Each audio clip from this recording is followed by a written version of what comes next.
ntabwo nigeze nasenga mvuga ngo nzabona umugabo ufite amamiliyoni angahe, kuko dore ko kuri tangente y'ubuzima bwanjye nari niteze kuba umubikira ariko ntibyakunda, biba ngombwa nyine ko nakubonye rimwe ariko nkomeza kugutekereza no kukwiyumvira, ariko ndashaka kukumenya neza kuko ngewe n'umutima wanjye ndumva naragukunze.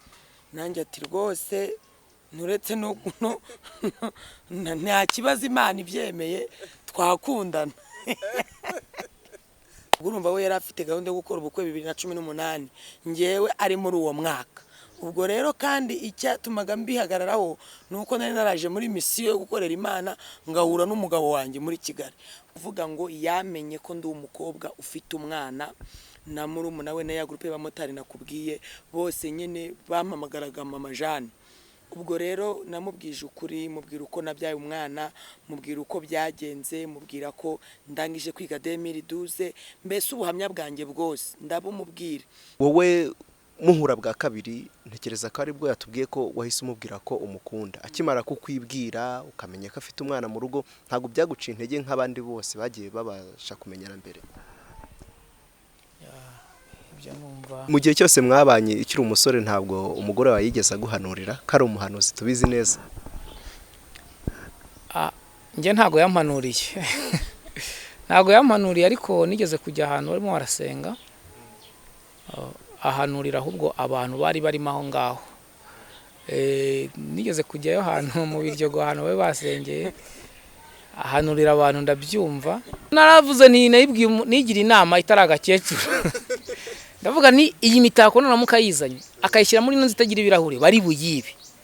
Ndavuga ni rero ni urabizi ni aho uri ni muri Kigali ntanga ubundi wa gatandatu ndi bukora ubukwe, ku buryo mu bigaragara n'abantu bari batumiye bazataha mu bukwe bwanjye. Ubwo urumva bahise bitabira gahunda y'ikiriyo kumanura umusaza Icyangugu kuko batamushyinguye ni Kigali.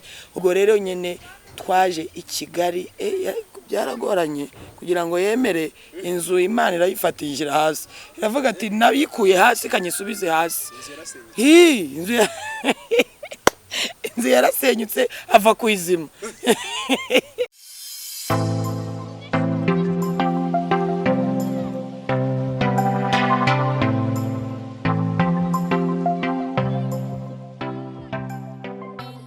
Yes, ni Vision TV mukomeje gukurikira, reka tubasuhuze tubifuriza ibihe byiza aho muri hose mudukurikira, kandi tubwira abantu badukurikira barwaye kumeza kwihangana, cyangwa se n'abandi baba bafite ibibazo bitandukanye kwihangana bagakomeza kwiringira Imana, kuko mu byo dukora nibyo tugeraho byose. Nta gushidikanya ko hari ubiyobora cyangwa se hari ubitugezaho, nta wundi ni Imana ishoboye byose. Hari abantu bose duhuriyeho cyangwa se benshi, kuko hari n'abatemera ko Imana ibaho, ariko ku ruhande rwanjye nge nemera ko Imana ibaho kandi isumba byose iri mu ijuru. Nitwa Ismail Kayishema, kuri kamera dufite Theogene niwe ugenda tugezaho ishusho nk'ingiyi. Murazi ko tugenda dutegura ibiganiro byinshi bitandukanye, harimo n'ibyo tugenda dukorana n'imiryango mu rwego kugira ngo dukomeze dushyire itafari mu buryo imiryango agombye kubakwamo cyangwa se kurushaho kubaho ifite ubuzima burambye, kuko muri no minsi tugenda tubona bibazo n'intambara myinshi mu mafamiye atandukanye. Satani agenda harasa, ariko tugenda tukifashisha nanone indi miryango ibibanye neza, cyangwa se baba bafite muri bo ibindi bintu bishobora gufasha abandi. Rero kuri kamera dufite couple nziza cyane ikeye nk'uko muri kubibona, barakeye ku mutima no ku mubiri. Muraza kuza kugenda mubyumva mu biganiro turi buze kuza kugirana. Tugiye gukorana ikiganiro cy'umuryango. Rero ntabagendana bataziranye, reka bahe umwanya mutangire mwibwira abadukurikiye, ababonye bwa mbere cyangwa se n'abagiye bababona ahandi. Amazina nyine Twabyiringiro Gadi, ndi umugabo, dufite abana 4 n'abandi 3 turera, duteranira mu itorero rya ADPR mu Rwanda. Dushima Imana ko turi kumwe namwe muri iki kiganiro. Murakoze. Ni Mukaribia Pasikazi, uyu ni umutware wanjye turi kumwe. Yes, abaha umugisha mu mwezi mute muri no minsi? Ikiri imbere no gushima Imana kuko ariyo iduha ubuzima, na cyane ko ibyo tugeraho byose tubikesha Imana. Birakwiye ko tugirira Imana icyizere muri ubu buzima bwa none, muri iyi minsi turimo, cyane cyane ko turimo turavuga ko ari ibihe bitoroshye byo muri korona, ariko biri kose Imana iri kumwe natwe kandi ibyo bibwira kutugirira ni byiza gusa. Murakoze cyane. Mwabyumvise couple turi kumwe, tugiye kuba tuganira. Mu by'ukuri tugenda twifashisha imiryango, kuko hari aho biba bigoye ko ushobora kubona umugabo n'umugore bicaye nk'uko mwicaye kuri kamera barimo baganira z'abantu, kuko ingo nyinshi zigenda zisenyuka umunsi ku munsi, abantu badahuza mu buryo butandukanye. Reka mbaze mama, biterwa n'iki akenshi iyo urebye bino bintu, kuko ni ibintu bigaragara? Mu bigaragara, ijambo ry'Imana riravuga ngo ahari urukundo n'umubano Imana ibihari, kandi natwe kuba twicaranye gutya ni ukubera Imana, kuko mbere na mbere ni urukundo rw'Imana. Rero iyo wicaye mu rukundo rw'Imana kandi tukaba duhagaze mu muryango wa Gikristo, ndahamya neza yuko intambwe tugenda dutera ari Imana idufasha. Ntabwo ari imbaraga, nta nubwo ari ubwenge, nta nubwo ari ibindi umuntu yakwishingikirizaho, ariko njye mbona ari urukundo rw'Imana. Ahubwo ikiri muri wowe imbere nicyo gishobora gutuma ibintu byose bihinduka cyangwa se bikagenda neza. Ikindi kandi tugomba kumenya yuko niba Imana ibidusezeranije nk'abakozi b'Imana kugirana ingo, hari ibintu abantu bose ntabwo baba bafite kote zimwe. Umwe hari igihe aba afite iby'undi atumva, ariko ibyo ngibyo bajya bavuga ngo iyo ushashe agasambu ukicara hasi mugasasa inzobe, umwe akamenyesha undi icyo akunze n'icyo yanze, hari igihe hazavamo igisubizo cyo kugira ngo wa wundi uruhande yabogamiragamo akumva ari rwo gukuri, ashobora kuza gusanga umwanzuro yafashe atari mwiza. Cyane cyane rero nk'abakozi b'Imana kenshi bujya bahinduka bageze no kuri nivo runaka, ntabwo mu itangira ryabo baba barakundanye kuzatandukana cyangwa se kuzapfa ubusa. Buryo uko Imana igenda iteza umuntu imbere, hari n'ukundi agera hakibagirwa, akirengagiza cyangwa se akirengura ku wundi bitewe na nivo runaka abagezemo. Ariko cyane cyane ni icyuho baba bakinguriye Satani. Iyo wakinguriye Satani nyine arinjira.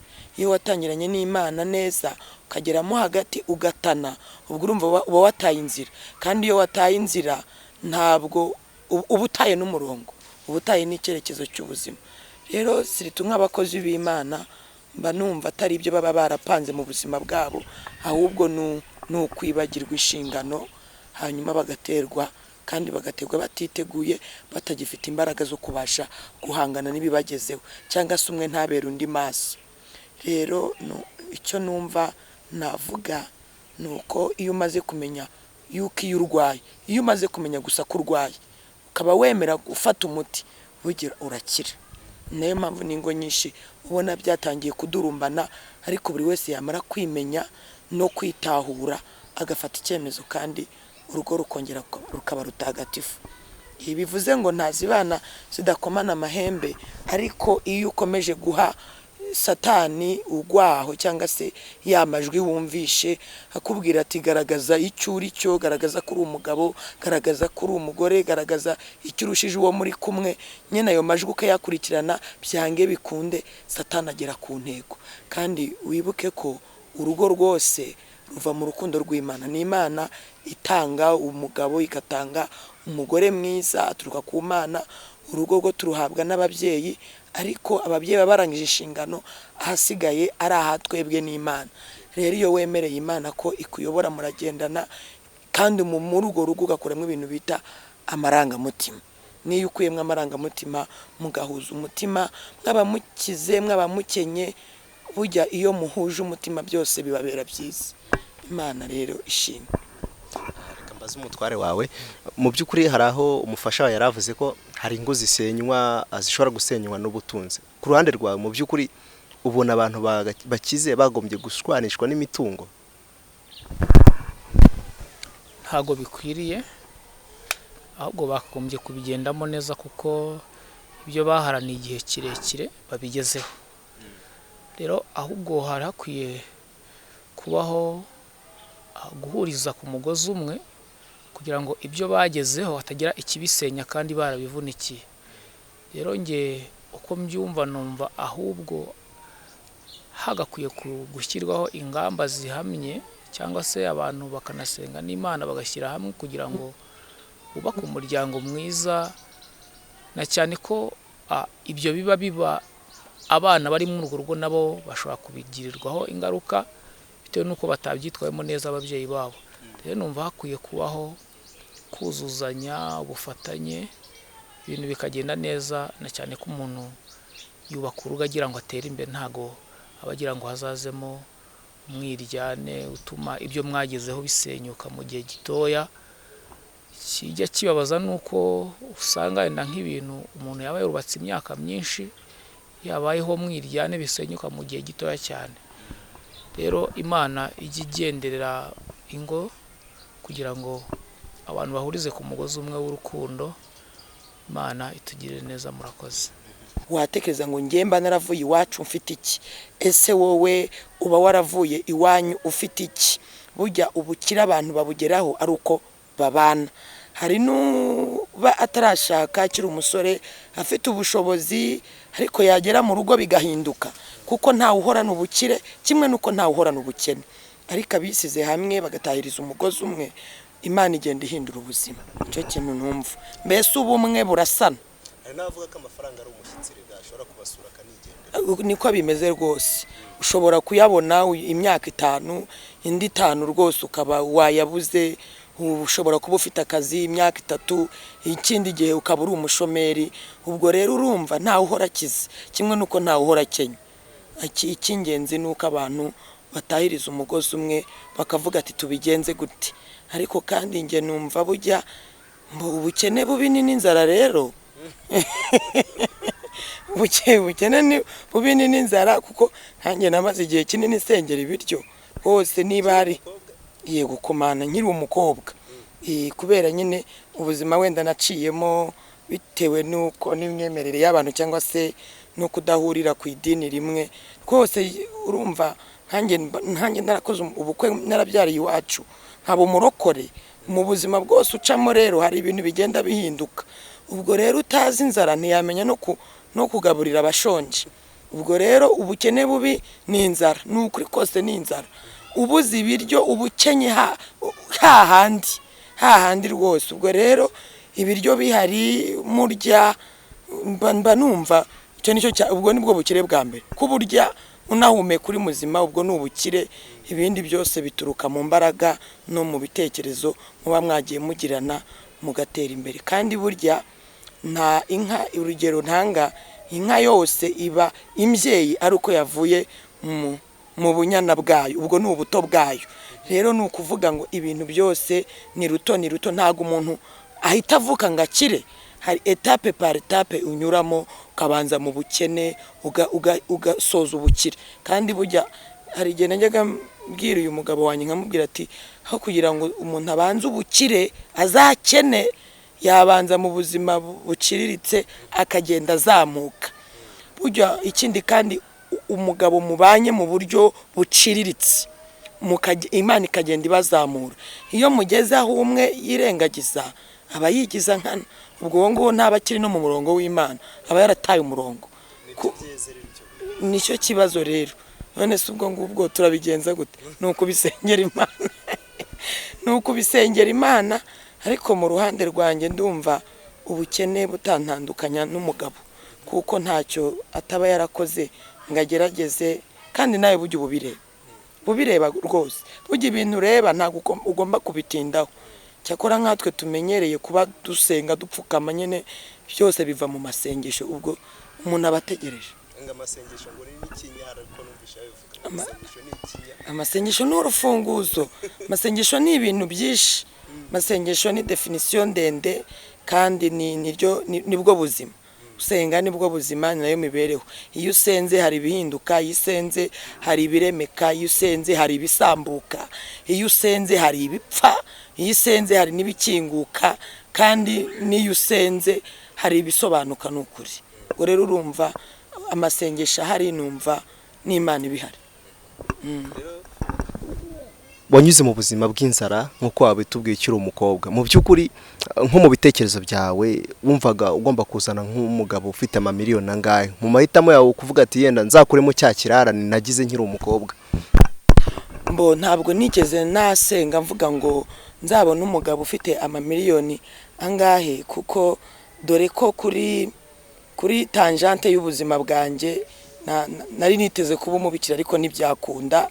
Biba ngombwa nyine ko njya kubyarira iwacu, bita nkomeza inzira ya Gikristo mu itorero rya Pentecote mu Rwanda. Rero impamvu nge ntasenze nkurikiza ubuzima naciyemo ndi umukobwa bubi kandi buri bwiza, kuko yari igihe cyanjye nuko Imana inshaka. Nge rero ntabwo nigeze nsenga ngo nzabone umugabo w'umukire umeze gute. Ngewe nabwira ubundi mu buzima bwanjye kuva na kera nkunda gusaba ubushake bw'Imana, kubera yuko naratekereza ndavuga nti nindamuka ashyizemo amarangamutima nshobora kuzihitiramo, ariko nyuma bikangwa ivutu, bikangwa nabi, wenda nkaba nanabura n'ubugingo kuruta kubona ubutunzi. Urumva ndangije ndavuga ngo Mana, cyo ngusabye ni kimwe, uzampa umugabo tutazasonza, tutazambara ubusa, tutazabura icyo twakiza abashyitsi, mbese uzaduha ibiryo nk'uko nabonaga iwacu abantu baza ntibatahe gutyo gusa. Numvaga nanjye mfite umugisha wo kwakira abantu no kwakira abashyitsi, ndetse nanjye nkumva ko ndiye tugasangira n'abandi. Ntabwo rero nigeze nsaba umugabo uvuga ngo nta ibintu byinshi, kuko natinyaga ko ushobora gushaka umugabo ufite byose, wagerayo we nta kintu ufite, ukaba wumva ufite n'ipfunwe, ufite n'ikimwaro. Ubwo rero ntabwo ni porokaramaga nk'umuntu uvuga ngo nzaba iki, ariko gusa numvaga igihe cyose nzaba ndi kumwe n'Imana neza, nta kintu nzayisaba ngo inyime. Nicyo byiringiro byanjye, nta n'ikindi. Uyu mugabo wanjye Imana yanyihereye muri poromosiyo y'agakiza. Ubuse navuga ngo hari ryari. Jewe nabanje kumumenya muri ka spirituel, mu buryo bw'umwuka, kuko Imana yaransezeranije. Rero Imana imaze kunsezeranya insaba ibyo ngomba gukora, insaba kuyikorera no kuguma mu murongo wo kuyikorera. Nyene irambwira ati nukomeza muri iyi nzira uzahahurira n'umugabo wawe. Ubwo rero urumva ko nari maze guhabwa promosiyo y'ijuru, ko umugabo nzamubona pe byange bikundi, kuko nk'umukobwa wabyariye iwabo hari igihe utabafitiye icyizere. Ariko burya iyo uri mu Mana ibintu byose birasobanuka, kandi burya iragusiga, ikakwambika, ikagusiga umutima mwiza w'ubugwaneza, yarangiza ikavuga ati nukuri ngukuye muri puberi, ahasigaye ngiye kuguhesha umugisha no kuguhesha agaciro.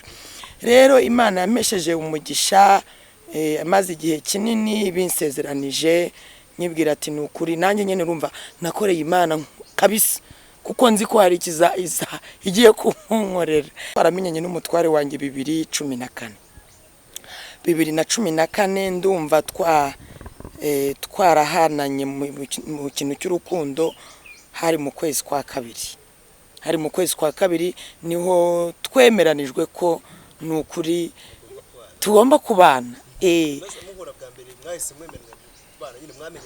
Oya, urumva mu kumenyana, urumva jewe nk'umwana w'umukobwa wavukaga iburengerazuba mu karere ka Rusizi mu murenge wa Nyakabuye. Urumva jewe ndangije kwiga 2012, kuko kuri wa mwana nabyaye nagize retari yo kwicara imyaka 3, narabuze uburyo bwo kwiga, ariko nza gusubira kwiga nanakora umurimo w'Imana hariya muri esi Gishoma hafi y'Ikamembe imushaka ku bantu benshi bahazi. Ubwo rero Imana irangije irambwira ati rero Mukaribiya, haguruka ugiye kunkorera mu mujyi wa Kigali, niho uzahurira n'umugabo wawe.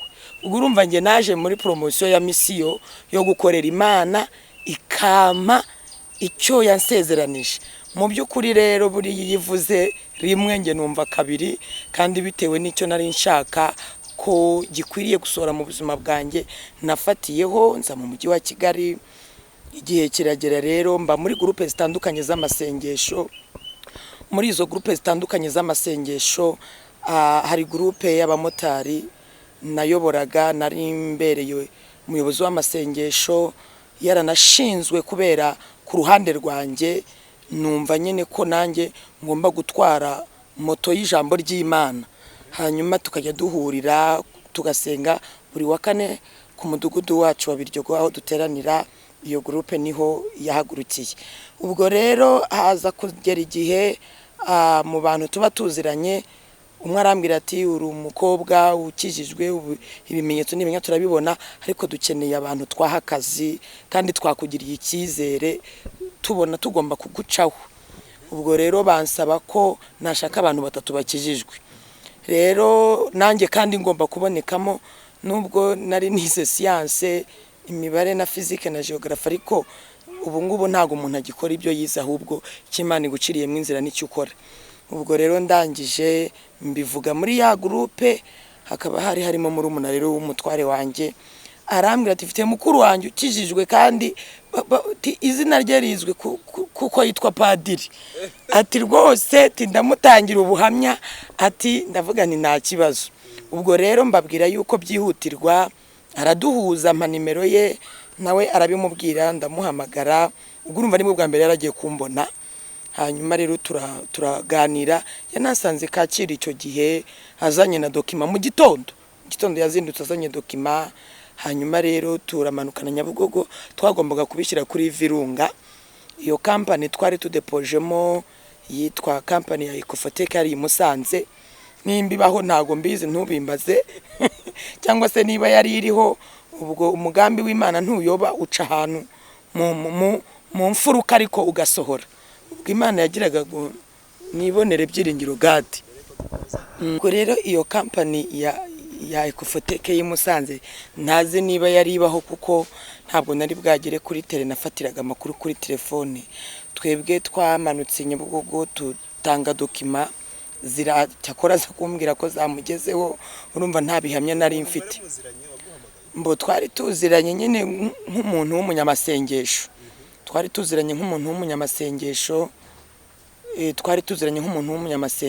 ariko nyine mbo nta byinshi nari muziho. Ni nkuko nyine dura n'abantu tukabafasha gusenga, hakagira ibihinduka ibintu nk'ibyo, ariko yari afite aho akora. Ubwo rero twaradepoje, mu kudepoza kose twakomeje tuvugana, ndavuga umutware kuko ndamufite, tukivugana icyo gihe twari tutaramenyana neza, tuvugana uko akazi uko bimeze. Noneho nyine baza kutubwira ngo nidutanga amafaranga y'amabaji, ukibaza ukuntu amafaranga uri buyatange kandi utari bwagere mu kazi. Ubwo rero nari mfite n'urugendo rwo kujya mu rugo mu minsi mikuru ya Pasika ndetse na Bonane. Ubwo rero nibwo namubwiye bati rero ngewe ndakomeje mfite urugendo, hanyuma ubwo ngubwo tuzagenda tuvugana uko bimeze. Ubwo twahise dutandukana, arakomeza ajya aho yabaga, nanjye mfata urugendo rwo kujya i Cyangugu. Ariko ndibuka ko uwo munsi aribwo namutiye 5,000 kuko nashakaga gutega nganasagura kugira ngo mbone umugati ishyira umwana mu rugo. Ndayamutira 5,000, ahubwo watekereza ati ni gute utira umuntu 5,000 muhuye uwo munsi w'umusore. Ubwo nanjye ni nk'agafilimi cyakora ntago wakambaza. Ubwo bizwe n'Imana, yari izi ko tuzaba turi kumwe uyu munsi. Harayaniza ndagenda, nza kugaruka rero i Kigali. Maze kugaruka rero ni mu buryo iyo umuntu yagutije uramusubiza. Rero mu kumusubiza ibyo 5,000, nk'umuntu wari ufite akazi, nge ntafite akazi kandi anzi neza ku bwa mukuru nawe, ariko komeza kumbaza ati bimeze bite. Amafaranga ntabwo yakunze kuyakira. Amafaranga rero urumva ntabwo waha umuntu mutamenyeranye amafaranga ngo uze kuza kuyagumana. Nakomeje kugira dute, ca no kuri murumuna we arambwira ati rero mukuru wanjye rwose nta kibazo, ntabwo azavuga ngo ni ibiki bindi, amafaranga yagumane kuko we afite akazi, we nta n'akazi ufite.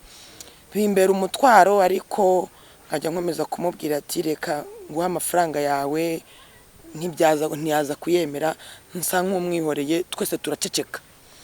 Haza gushira igihe rero aza kumpamagara, aje kumpamagara arambwira ati ndumva nkeneye kongera kukubona, ndashaka kongera kukubona, twahura dute? Ndamubwira ati rero nge ndi mu murimo w'Imana, icyo gihe nari ndi Kinyinya. Arambwira ati wafata moto tugahurira imbere ya gare ya Kimironko kuri ya station, nta kibazo. Ndamubwira nti nta kibazo. Ubwo narangije umurimo hari hafi saa 9 z'umugoroba gutyo, fata moto ndagenda. Hanyuma arambwira ati rero nakubonye rimwe, ariko nkomeza kugutekereza no kukwiyumvira, ariko ndashaka kukumenya neza, kuko ngewe n'umutima wanjye ndumva naragukunze. Nanjye ati rwose nturetse no nta kibazo, Imana ibyemeye twakundana.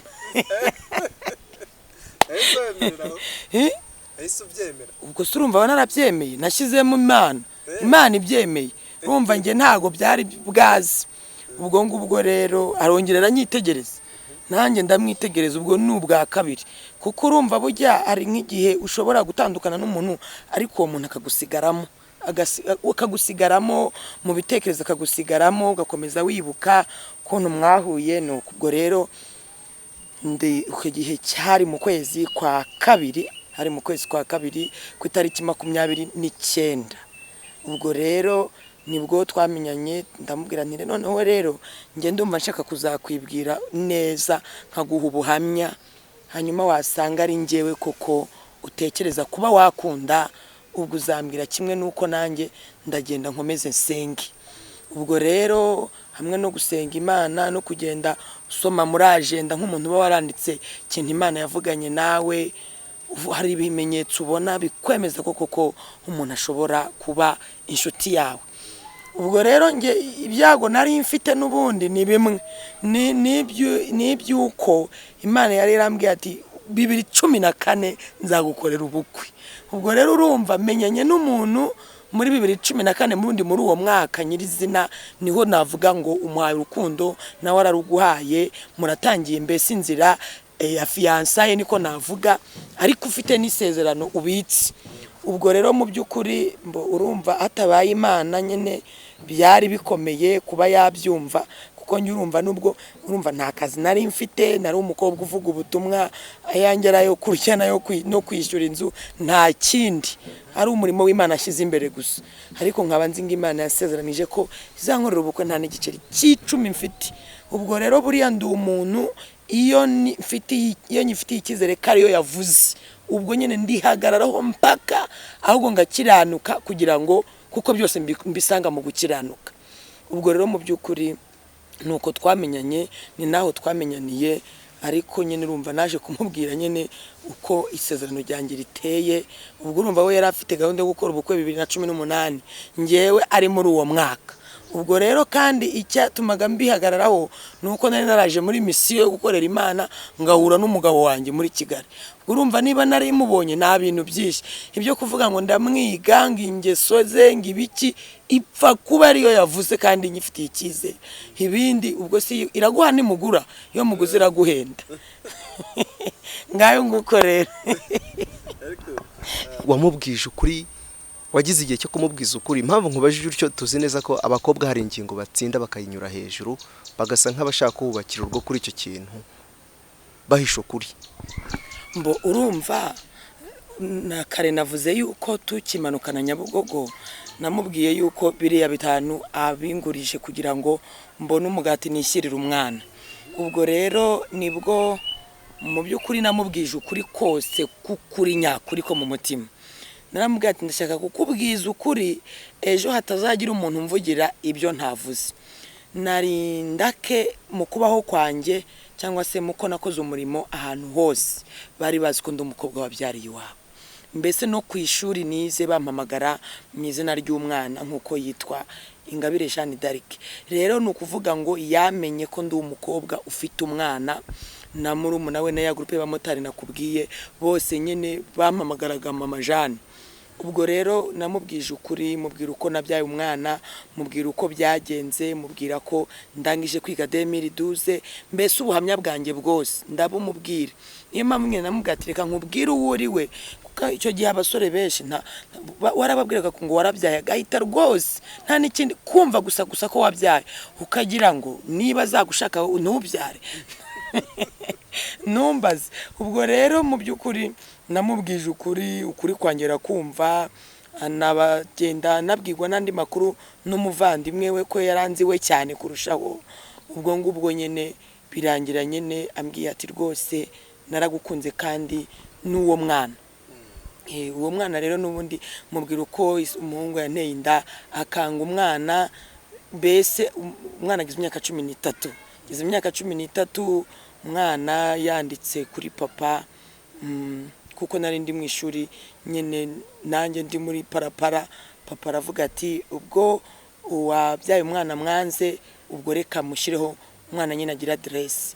Ubwo rero byose ndabimubwira mu buhamya bwanjye, twabanye anzi neza kandi twabanye azi ko ndi sakintu, azi ko umva wose mvuze ngo uyu mugabo wanjye hari icyo yarankurikiranyeho nta gihari, gusa nk'umuntu wari umukristo yaravugaga ati wenda byibure ubwo ari umukristo tuzabana neza. Mu by'ukuri rero nta kintu yankurikiranyeho na kimwe n'iki. Rero nanjye nta n'ikintu namukurikiranyeho, kuko Imana yarambwira ati rero umugabo uzashaka ntabwo ari umutunzi, ntabwo ari umukire, ni umukene rwose kandi ufite ijambo. Ubwo rero iyi Imana ivuze, niyo mpamvu navuze ngo iraguha ntimugura, iyo muguze iraguhenda. Byiringiro wanjye ntabwo namukurikiranyeho ubutunzi rwose pe, twese twahuye nta kintu dufite. Ubwo rero ni Imana nyine twari dufite, mu mitima hari hejejwe no mu mifuka hejejwe. Ubwo rero turashimira Imana. Wowe muhura bwa kabiri, ntekereza ko aribwo yatubwiye ko wahise umubwira ko umukunda. Akimara kukwibwira ukamenya ko afite umwana mu rugo, ntabwo byaguca intege nk'abandi bose bagiye babasha kumenyana mbere? Ibyo numva njye nta byinshi nabyibajijeho, cyane ko ngewe ukuntu nteye ntabwo njya ndobanura abantu ku butoni, kandi ngiye nkunda abana kuva kera, kandi si n'abana gusa, no mu murimo w'Imana nakoze mu myaka yashize nkiri ku ntebe y'ishuri, nagerageza kwitangira abantu cyane, na cyane ko kugeza uyu munsi hari abantu benshi batari bakeya, atari uko mbaruta yenda banarusha n'imyaka, banyita papa bitewe n'uburyo ki twabanyemo n'uburyo ki nabafashaga, kandi si no kuvuga ngo nabafashaga ikintu gikomeye, kuba gusa umuntu wenda yaba arwara igifu ukamugurira inshyushyu akakwiyumvamo akumva ko uri umubyeyi we. Rero ngiye kuvuga ngo afite umwana, nta nubwo nigeze mbitekerezaho ngo numve ko hari ikintu cyabaye, numvise ko nta byacitse aho ngaho, cyane ko umwana ari umugisha. Umwana ni umugisha. Reka mvuga iki ngiki, icyo uwo mwana azavamo ntabwo nzi icyo ari cyo, na mama we ntabwo azi icyo ari cyo. Wanasanga ejo heza wenda dutegereje ariho uzahatugeza. Rero numva ntavuga byinshi kuri icyo ngicyo, kuko umwana ni umugisha. Ntabwo nigeze mbyibazaho rwose ikintu gikomeye, nta mwanya nigeze mbifatira, kuko numvise nta byacitse igeze ibaho ngaho. Umwana ni umugisha rwose. Murakoze. Rero muhura afite gahunda yo kugira ngo akore ubukwe 2014, wowe ufite 2018. Nurere Urukundo wamukunze, cyangwa se ni yaye magambo yaguhaye aragukonvenga ku buryo wemeye ko muhita mukora ubukwe 2014? Byasabye urugendo rurerure rwo kugira ngo mbyumve. Mu by'ukuri icyatumaga mvuga ngo nzakora ubukwe 2018, ni kwa kundi umuntu atekereza ngo wenda ngo icyo gihe naba mfite ibi ngibi, umwaka uyu none naba nkoze ibi n'ibi. Rero nanjye nari narihaye icyerekezo mvuga ni ku itariki 18 z'ukwezi kwa munani 2018, kandi ubwo iyo rere narayifashe muri 2012. Niba ko nashyizemo intera y'imyaka 6 yo kugira ngo manze niyubake, kugira ngo nzagire wenda hari ibyo nkoze. Ariko mu by'ukuri nta nubwo ariko bimeze. Buri umuntu uvuga ngo nzakora ubukwe ngo kabanza kwihanga imyaka n'imyaniko kugira ngo nzitegure, nta kintu uzageraho. Na cyane ko ni inama natanga, uwumva yamufasha azayikomeze. Ku basore bakiri inyuma, ku batari bubaka, ntago imyaka myinshi ishobora gutuma waba wararunze ibyatuma ukora ubukwe. Oya, kuko niba uyu munsi inkweto wari buzakora n'ubukwe igura 20,000, mw'iyo myaka 6 iri imbere izabigura 50. Rero uzibwira ngo urimo urayarunda, ariko ibiyatwana byo bizaba byariyongereye. Ikiriho no gusenga Imana ukayizera, ibindi Imana yabyikorera. Kandi ubukwe n'abantu, naho imigambi umuntu yo agira avuga ngo nzakora ubukwe uko byagenze gutya byagenze gutya, ewe ntagikunda guhira benshi. Rero icyatumye nge mfata iyo myaka yose, ndabaga ubushobozi bwanjye nkabona ari ntabwo, nkavuga nti wenda nazaba narubatse, nazaba narakoze ibi, nazaba naraguze ibi ngibi. Nicyo cyatumaga mfata intera y'imyaka myinshi, ariko biza kurangira mvuye kwizima nubwo bitafashe urugendo rugufi. Murakoze. Mu by'ukuri niki cyatumye ukunda umugore wawe cyane ku buryo byabaye ngombwa ko unamuhamagara ukongera ukavuga ati nongere nkurebe? Nzi neza ko wagiye uhura n'abakobwa benshi abo mwiganye kandi banagaragara neza inyuma banafite n'ayo mafaranga, ariko ikintu cyagusigaye mu mutwe cyatumye ukuvuga ati reka nongere mpamagara umukobwa w'umukene nagurije 5,000, byatewe n'iki?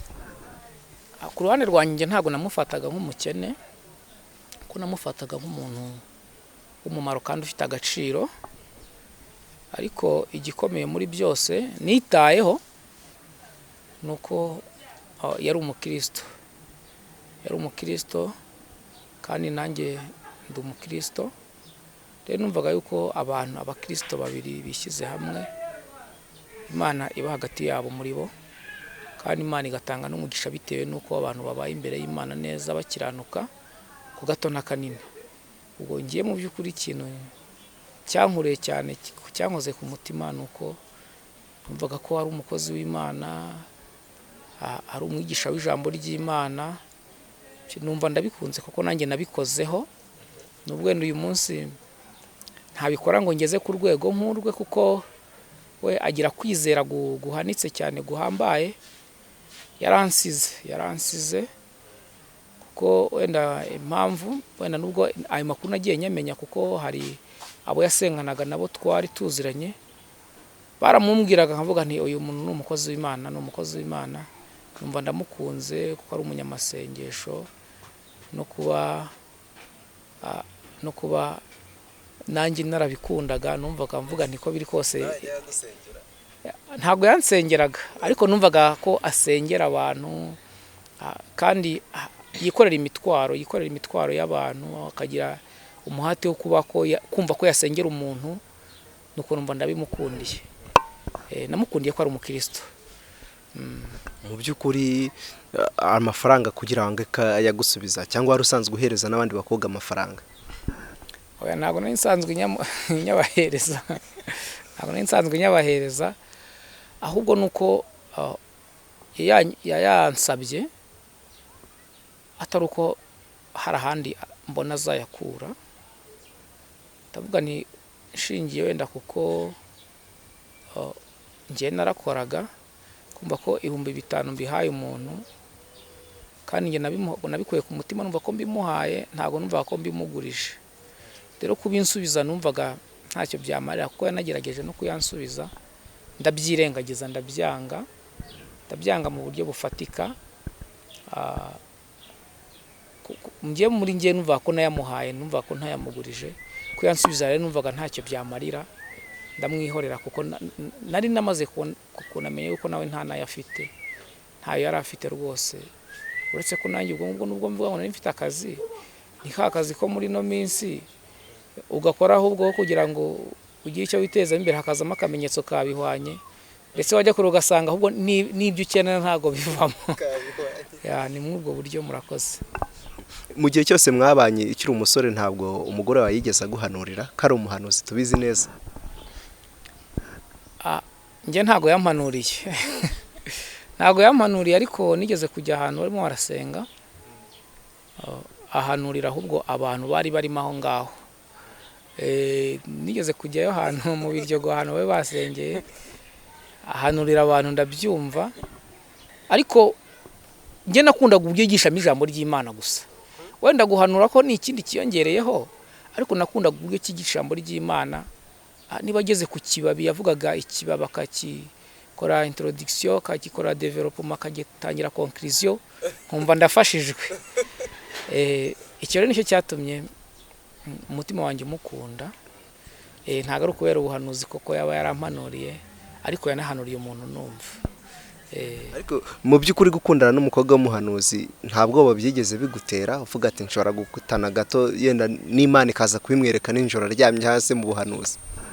Oya, ntabwo ubwo bwo nari mufite.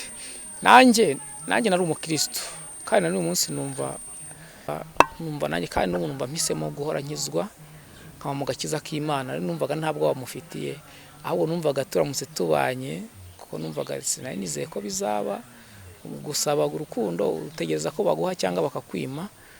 Kavuga uti niba mubwiye ngo ndagukunda, ntabwo nari nizeye ko wenda yambwira ngo nawe arabyemeye nkuko nanjye nabyifuzaga, na cyane ko nawe musabaga mfite viziyo yo kuzabana nawe mu gihe cy'imyaka itari mikeya. Wenda niyo biza gufata ya myaka bishobora kuba umwe muri twebwe yarabivuyemo, ariko nyine byafashe igihe gitoya. Wenda sinzenda niba ndibuze kuvuga ku buryo ki byavuye kuri ya myaka 6 bikaza kugera mu uwo mwaka navuga twakundanyemo neza nyirizina. Uburyo byagenze,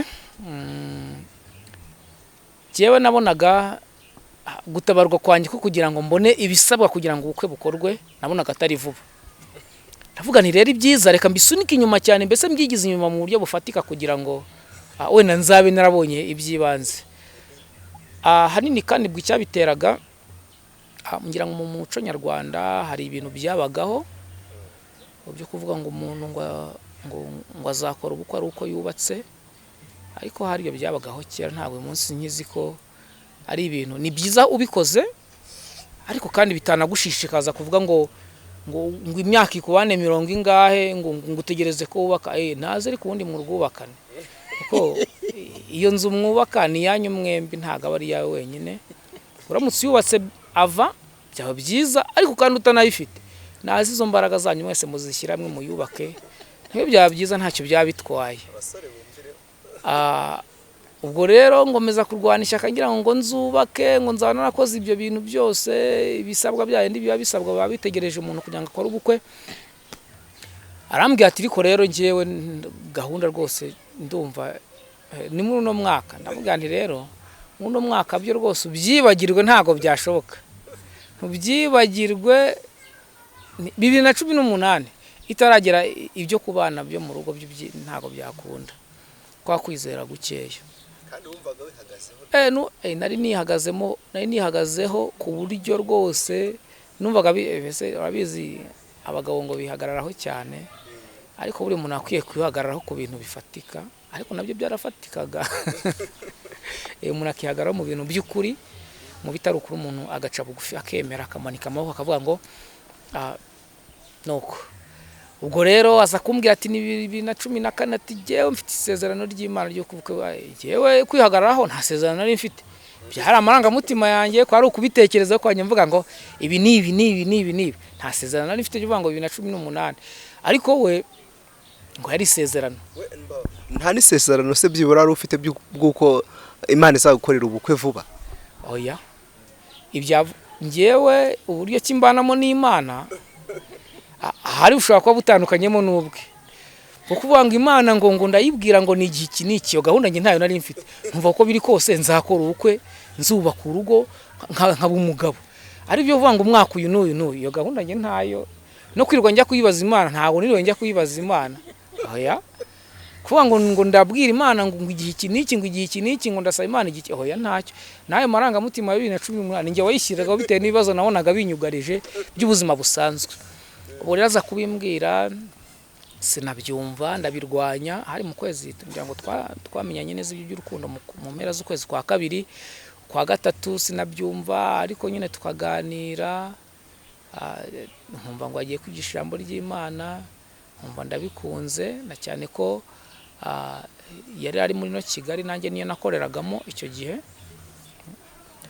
Ngo tugomeza kugenda tuganira ku kintu cy'ubukwe, ariko nkatsemba akavuga ati nyamara n'uno mwaka ukwezi kwa gatanu kuba kurageza, nyamara n'uno mwaka nkavuga ni hoya ntago byakunda. Ubwo rero nihuse bigeze mu byo mu kwezi kwa karindwi k'uwo mwaka wa 2014 mbona rwose aravuga ati giye navuganye n'Imana rega ni muri uno mwaka, ariko nakubita amaso ku misozi iri imbere. Ubwo imisozi mvuga ni ibibazo nabonaga binyugarije, nkabona bitazakunda, ariko nsenga Imana nanjye nkabwira Imana nti Imana ibyo ushima kandi ushaka buryo bizaba kuri njyewe, uzankorera ibyo ushaka. Ko amarangamutima yanjye yerekezaga kure, mvuga ngo nibwo wenda ibyangombwa byabibonetse, ariko siko byagenze. Ubwo rero mu kwezi kwa munani, byageze aho mbona ko rwose ansinze, ariko nanga gutsindwa. Mu mutima nge nari natsinzwe, ariko nanga kumwereka ko natsinzwe. Ndavuga nti aha noneho ndabyemeye ko twigize imbere, ariko twe kwigiza imbere bwo nabwo ntabwo n'umwaka bikunda. Ntibyibuza dushyire mu mpeshyi y'umwaka utaha ya 2015 mu kwezi ko ntabwo nagupresizaga, aho numva ko yaba ari mu mpeshyi y'umwaka ukurikiye. Ariko ubwo nyine numva ko noroheje imyaka 5 ari inkuyeho yari myinshi, nabwo ntako ntari ngize. Ubwo turagomeza tubiganiraho biranga, arambwira ati n'uno mwaka, kambwira ati nyamara Imana ifite kugira neza kwayo yadukorera ibitangaje tutafite icyo duhereyeho, ati tukazavuga ko ari Imana abikoze atari imbaraga zacu. Ubwo rero ngomeza gutsimbarara ku mwaka wakurikiye wa 2015, bigeze aho aranganza. Bigeze aho numva ko rwose nanjye nsinzwe, avuga ati ko Imana yawe ntago yizeye, Imana yawe ntago ishobora byose. Ariko nareba ku bibazo mfite, nareba kuvuga ngo ese nzubakane, nkabona ari urugendo rurerure cyane ko mu bavandimwe bose tuvindimwe bose bagiye bakora ubukwe ari uko bubatse. We nanjye nkumva ko nanjye naharanira kugira iryo shema yuko nanjye nakubaka. Wowe byaje kurangira mvuye kwizima, ubukwe ndabwemera mu mwaka wa 2014, ariko nabwo mbwemera ngo nonwa, kuko nabwo ntago nabwemeye vuba. Navuze ntika dushyira mu kwezi kwa 12, nkumva ko umuntu ashyira ku itariki nka 31 kugira ngo uwo mwaka nawe uzaba urangiye. Ariko kuba nari nabyemeye nyine ni nabyemeye, numva ko nari natsinzwe, nari navuye kwizima. Ubwo guturuka mu kwezi kwa munani, ariko ubwo hari icyo ntavuze. Akazi nari mfite aho nakoraga, buri kwezi narihaye intego yo kujya ngura amabati 10, wenda ndi nkakoresha ibindi ko buri kwezi ngura amabati 10. Ubwo mu kwezi kwa munani mpanga kubaka ngo nzakora ubukwe ngo ruko nubatse. Ubwo rero twemeranye ubukwe, turabipanga, turavuga ati ko bikose ni mu kwezi kwa 12 natangiye kubaka. Mu kwezi kwa munani ndubaka, nyine ibintu byihuse cyane, gahoro, ariko Imana igenda imfasha. Buriya nabonye koko Imana ishobora gufata ubusa ikabuhindura ikintu. Nabonye Imana n'umwana wayo, nabonye Imana ikora imirimo n'ibitangaza idafite icyo umuntu ashingiyeho. Nabonye Imana ikora ibintu binezeza umutima w'umuntu, itabishingiye kuvuga ngo umuryango yagufashije, umuntu runaka yagufashije, ahubwo nabonye Imana ikora imirimo n'ibitangaza. Rero narubatse, nubaka inzu iringaniye ireshya n'urwego rwanjye. Nayo nshimira Imana cyane kuko nabonaga nayo bikorwa, ariko nkabona ko ari Imana ibikoze atari imbaraga zanjye.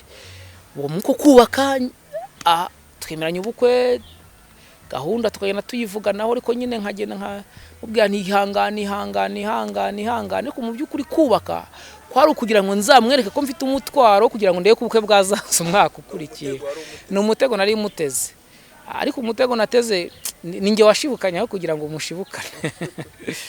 ubwo dupanga ubukwe ariko nanubaka mu kwezi kwa 8 ukwa 9 twemeranya ubukwe ko tubishyira mu kwezi kwa 12 ubwo ntavuze byinshi ubukwe narabwemeye ariko nanubaka mbushyira mu kwezi kwa 12 bwaranabaye mbishimira Imana cyane kuko bwabaye kandi bwabaye neza kuko iby'Imana yateganyije mu bukwe nibyo byabonetse. Aha mvugira ijambo rikomeye ku bukwe bwawe ni ubuteganya imbere aha ngaha ibyo uzabona bizaba ari byo byawe ibitari byawe ntago bizaboneka.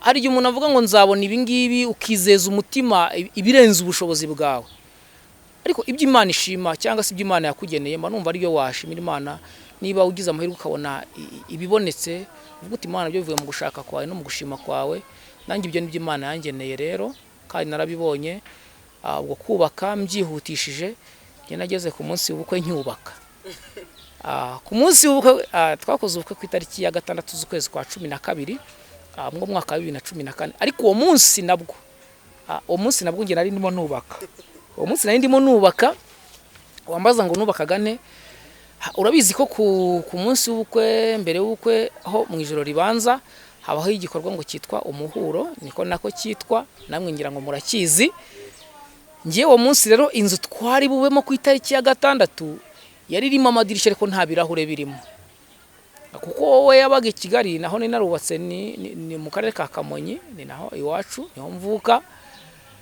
yaramamagaye arambwiye ku mugoroba ati rero ati nagira ngo nzane ya mitako imwe bashyira muri saro mbese bya bindi baza mu rugo namwe mugira ngo murabizi none naravuze nigira inama itari agakecuru ndavuga ni iyi mitako none mukayizanye akayishyira muri nzi itagira ibirahure bari buyibe ndavuga ni rero urabizi ni aho uri ni muri Kigali ntanga twe dutuye ni inzira ni mu mashyamba ni mu giturage gikomeye cyane kibisi nko kugira ngo wiruguza niyo mitako yihore uzayizana ejo ariko kubivuga uko ntago zari impuhwe zo kugira ngo atayizana ahubwo navuga ni nayizana inzu nta kirahure na kimwe kirimo ari mu rugo ari ku irembo bari buyitware babandi babaje mu muhura ndavuga nti ubyihorere nta kugira ngo uze kugira ibibazo mu nzira ubyihorere rwose tuzayishyira mejo ngo nyine ngize amahirwe arabyemera ariko urumva naramubeshye kugira ngo ataza kugira ngo nyine nirengere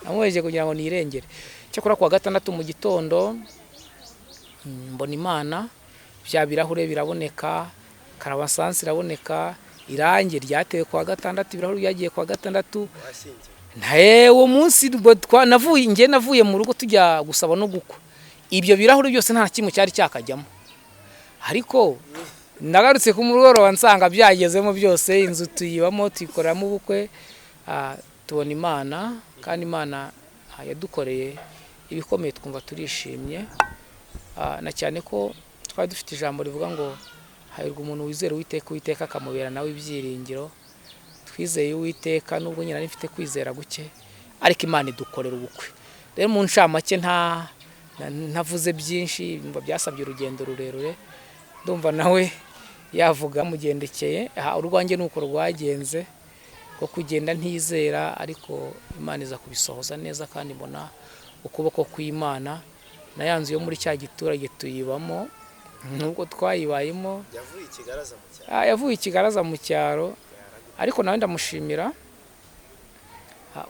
kubona umuntu uturutse mu mujyi wa Kigali umukozi w'Imana kandi uzwi n'abantu benshi imbaga nyamwinshi ari mwiza agenda abwiriza ubutumwa akemera kuza kuba mu nzu mbisi mbisi rwose Imana imuhe umugisha ndumva navuga ibyo ngibyo nawe yakomereza aho avuga urugendo rw'uko rwagenze murakoze. Aratubwiye ngo tukubaze ku rugendo rwagenze mu gihe wamubwiraga 2014 akagushyira 2018 ushobora kuba warakoresheje imbaraga nyinshi cyane ariko mu by'ukuri nta buryo watekerezaga ko hari abantu bamujya mu matwi bitewe n'impamvu yawe wari wiyiziye. Ibyo ngibyo ushobora kubitekereza nk'umuntu ariko ntago ari byo washingiraho. Ubundi iyo ufite ijambo rya nyiri ijambo nyene ibintu byose biremera si byose nta yindi nsinzi umuntu atsindishirizwa no kwizera ntabwo atsindishirizwa, nta n'imirimo nari mfite myinshi yatuma mvuga ngo, nta n'ubushobozi bwatuma mvuga ngo hari icyo nari nishingikirijeho. Ngewe nari mfite ijambo rya nyiri ijambo. Rero iyo ufite ijambo ibintu byose biremera, si byose.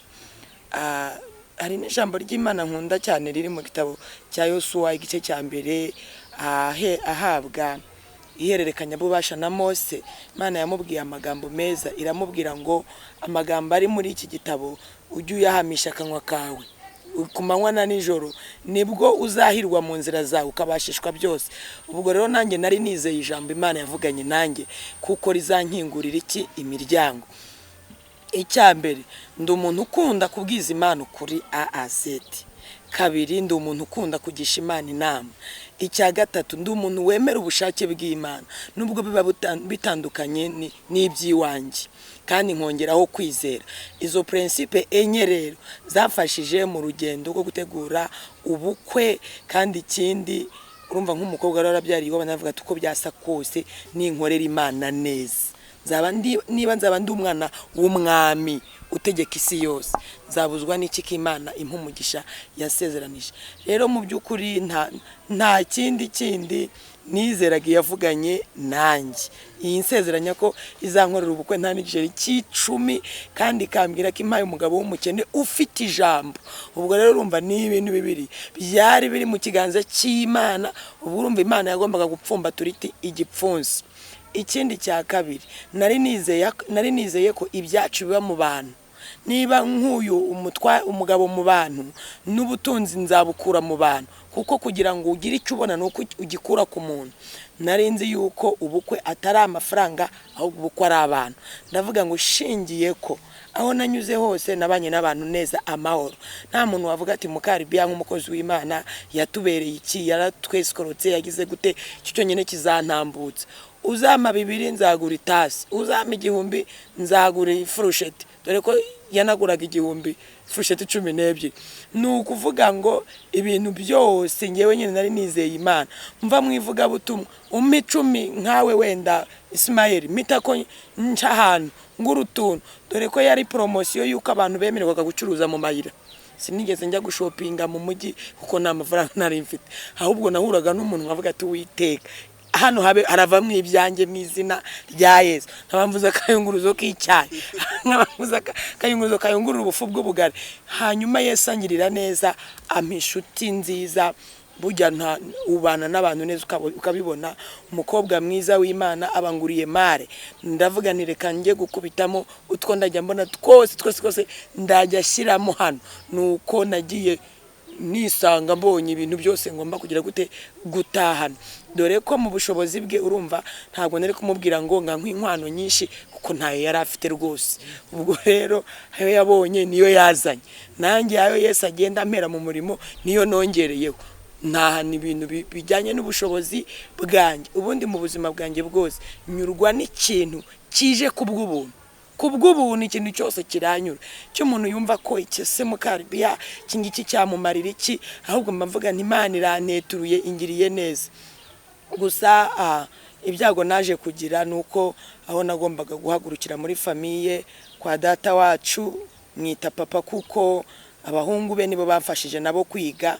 Muri cya gihe nari maze imyaka irangiye papa ubushobozi bwe bushize. Ubwo rero urumva ni mukuru wa papa bava indimwe, urumva ni papa.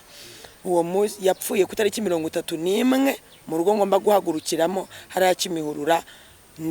Ubwo ni haciyemwe icyumweru kimwe, ku wundi wa gatandatu ndi bukora ubukwe, ku buryo mu bigaragara n'abantu bari batumiye bazataha mu bukwe bwanjye. Ubwo urumva bahise bitabira gahunda y'ikiriyo kumanura umusaza Icyangugu, kuko batamushyinguye ni Kigali. Ubwo urumva papa wanjye umbyara nyirizina ntabwo yatashye ubukwe. Umukecuru nawe yarabaze iminsi ameze nabi, avuye mu bitaro nawe arembye. Ubwo urumva ndashaka kubwira abantu ko iteka n'iteka itabaye maso Satani ubukwe arabusaba, ariko uko byagenda kose Imana ibera hose icyarimwe. Imana ikunda ubukwe.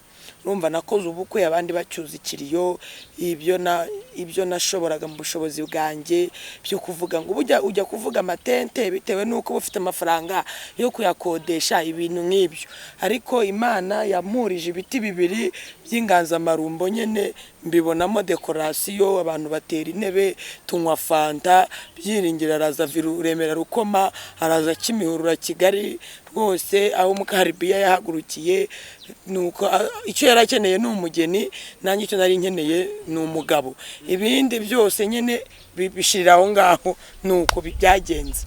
Gusa urumva nari mfite umubabaro, ariko Imana yaramfashije ku buryo yahoraga ngati ihangane, humura, komera, shinyiriza.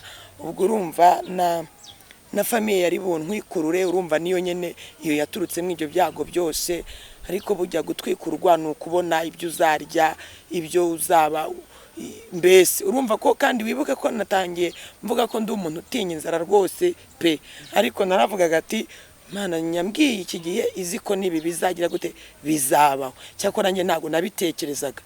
Ndashaka kubwira abantu basenga Imana, abakozi b'Imana, bagenzi banjye bakiri nk'urubyiruko, abasore, abakobwa, hagati ntago umuntu abahazi, itangirira uburizi nihereza uburizi, ariko ibizabamo hagati ntabwo Imana ishobora kubikubwira. Cyakora Imana ikunda kukubwira ngo bamaso usenge, Satani yasabye ubukwe bwawe. Ndashaka kubabwira ko batakwiye kwivovotera Imana.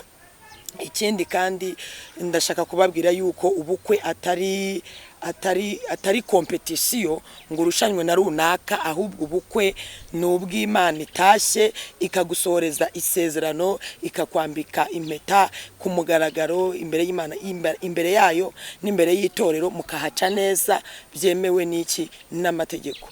Ubwo rero urumva, ikindi kandi bujya batwikururira ahantu habona, nta muriro wari uri kuri uwo musozi, n'uyu munsi nturanahagera, ariko bizahagera iterambere. Rero kwisanga nanjye mugani umutware, mvuye i Kigali ngiye ku musozi utanabona mu nzu mbisi, reka nkubwire nuko ari Imana yafuze, naho ubundi ntibyari kuvamo iyo uza kuba udasenga. Ariko ndashimira Imana Data wa twese, kuko naravuga ati ubwo ari Yesu wabivuze nta kitazasohora, kandi iraguha ntimugura, iyo muguzi iraguhenda.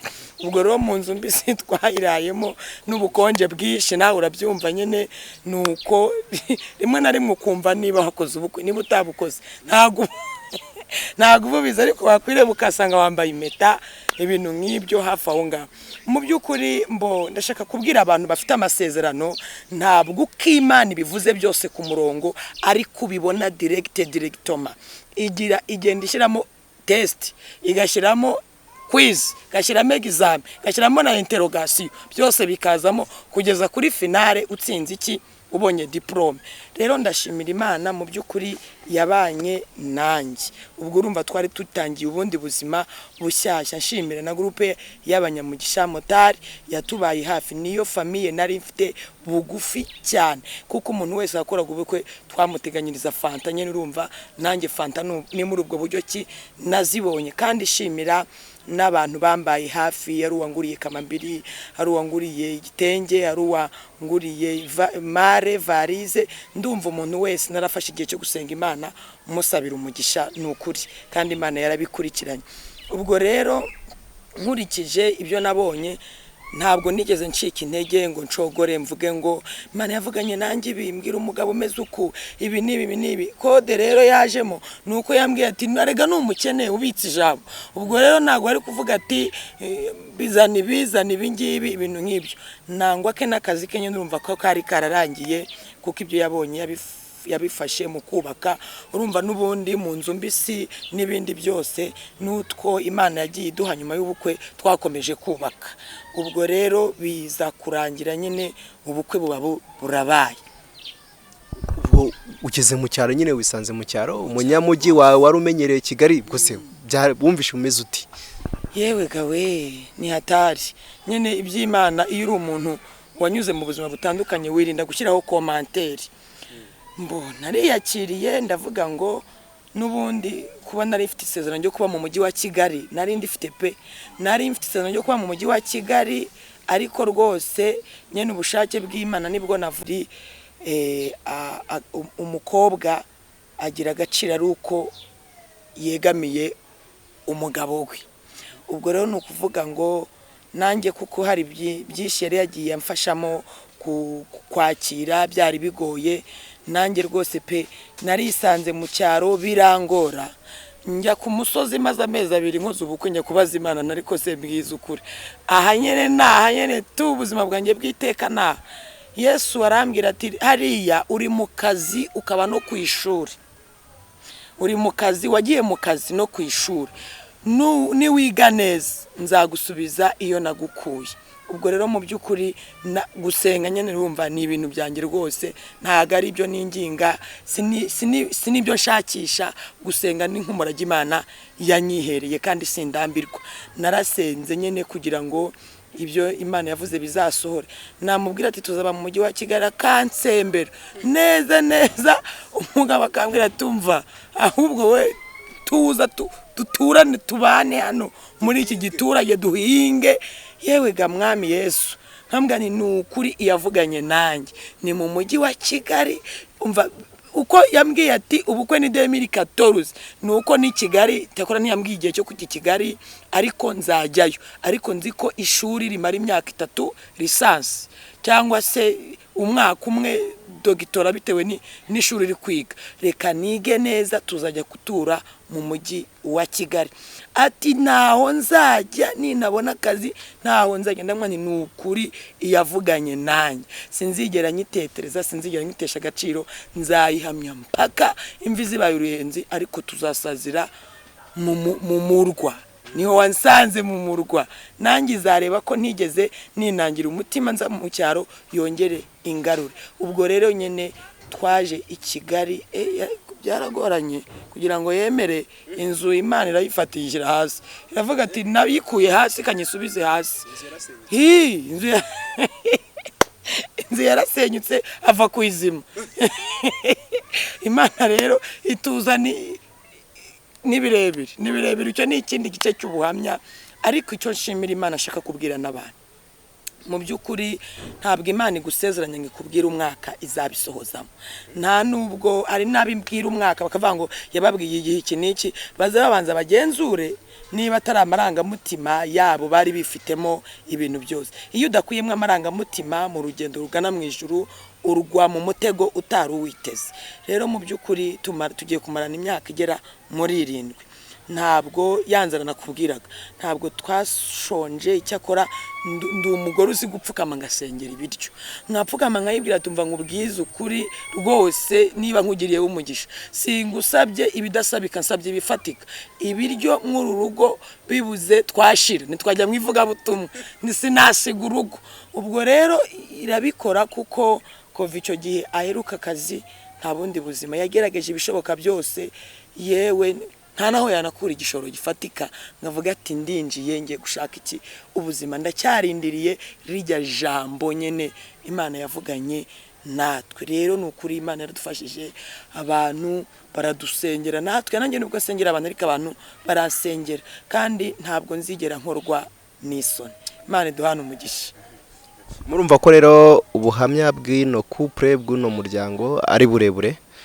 Icyo batwisheje nuko bazaduhereza igice cya kabiri. Urumva kuba inzu yarasenyutse hanyuzemo igice kirekire ugiye bamaze mu cyaro kugira bagaruke Kigali, amagambo umufasha we yakoresha kugira aze kumukonvenka yemere 2014. Ibyo byose ntabwo twabivuzeho mu buryo bwimbitse, tuzabivugaho mu gice cya kabiri. Muzakiduhereza, tuzakibaha rwose. Reka tubashimire ku gice cya mbere muduhereje. Imana ibahereze imigisha kandi ikomeze kubagura bagirire neza. Amen. Murakoze cyane. Twagira ngo rero dusabe umufasha wawe sengera abantu. Urakoze mwami Yesu Kristo we Nazareti, turagushimiye kuko uri Imana hahera cyane. Tugushimiye ko abanye natwe mu itangiriro ry'ubuzima bwacu. Mbere na mbere igitangaza n'ubutunzi dufite ni umwuka waduhaye kuba ari wo dukoresha kugira ngo ibintu byose tubigereho.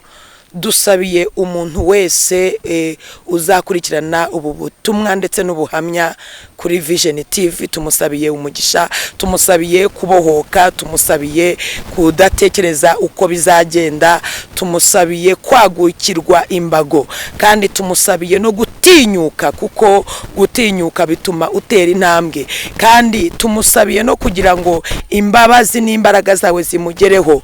Uwera wa Isiraheli, hari abantu biruka cyane bakagera ku byo bifuza, hari n'abatera intambwe bakagera ku byo bifuza, hari n'abakambakamba ariko bakagera ku cyo bashaka, yewe hari n'abakurura inda ariko bakavuga ati muri izi nzira zose turemera tuzinyuremo ariko tuzagerayo. Nubwo abantu bose batagerayo kimwe, ariko icy'ingenzi ni umuhate n'ishyaka n'umwete. Reka umuntu wese abohokere kumva ko uri Imana itabara, reka umuntu wese abohokere kumva ko uri Imana ivuga igasohoza, reka umuntu wese abohokere kumva yuko nibitariho ujye ubirema bikabaho mu izina rya Yesu. Reka umuntu wese, umusore, umukobwa wabyariye iwabo cyangwa se umusore wabyaye ku ruhande rwiwe, reka abo bose bumve yuko inyuma hejuru y'imbabazi nta kindi kintu umuntu yarenzaho uretse ubutabazi bwihuse. Reka bumve ko aba bana tubyara muri ubu buryo bava ku Mana, kubera ko itabishatse ntago yabyemera, ariko urwo rugendo rwose tunyuramo turugushimira yuko tutaruguyemo, kandi turugushimira yuko waduhinduriye amateka, abantu bose bakabona kuri Imana ishoboye ibintu byose. Abasigaye inyuma nabo bashoboze, n'abamaze gutera intambwe nk'iyacu nabo bashoboze, kandi kiruta byose abamaze kubaka ingo baciye mu buzima nk'ubu bwacu ubakomereza amaboko, bazasazane bahumeka umwuka w'abazima bavuga ko gukomera kwawe ari ukwera. Reka buri wese kubw'ubuhamya bwiwe yumve kuri Imana ihindura amateka. Turagushimiye, turaguhimbaje uko watangiranye natwe mu rugendo, abari nakutangirana n'abari inyuma yacu, kandi uzabakomereze, ukingura inzugi zose, abakobwa babone abagabo, abasore babone abageni, kandi byose ubikorere kwiyubahisha. Nta rufatiro rw'umwana w'umuntu rugiyeho, ahubwo urufatiro ni Kristo. Turagushimiye ko byumvishe kandi kubikoze, ni mu izina rya Yesu, amen.